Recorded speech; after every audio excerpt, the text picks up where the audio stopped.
9 species in genus Callirhoe. My love affair with poppy mallows, an ode to Callirhoe. The prairie stretches out before me, a sea of green and gold under the vast Montana sky. But it's the splashes of vibrant color that catch my eye, the fiery reds, the deep purples, the shocking pinks. These are the poppy mallows, the genus Callirhoe from the Malvaceae family, and I, Ferb Vu, am utterly captivated by them. Maybe it's their delicate beauty that draws me in. Their cup-shaped flowers, so reminiscent of poppies, seem to dance in the slightest breeze. Or perhaps it's their resilience, their ability to thrive in the harsh conditions of the prairie. Whatever the reason, I find myself drawn to these wildflowers again and again. A diverse family. Callirhoe is a relatively small genus, with only 9 recognized species. But each one has its own unique charm. There's the purple poppy mallow, Callirhoe involucrata, with its deep magenta blooms and sprawling habit, perfect for cascading over a rock wall. Then there's the wine cup, Callirhoe digitata, with its slender stems and fiery red flowers that resemble tiny cups of wine. And who could forget the pale poppy mallow, Callirhoe alkioides, with its delicate white or pale lavender flowers that bring a touch of elegance to the prairie. See full list at monsteraholic.com. More than just a pretty face. But Callirhoe is more than just a collection of pretty faces. These plants have a rich history, intertwined with the lives of the Native Americans who once roamed these prairies. The roots of some species, like Callirhoe involucrata, were used medicinally to treat a variety of ailments.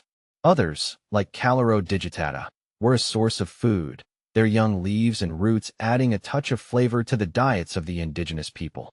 Today, Callirhoe continues to play an important role in the prairie ecosystem. Their flowers provide nectar for pollinators like bees and butterflies, while their seeds offer sustenance to birds and small mammals.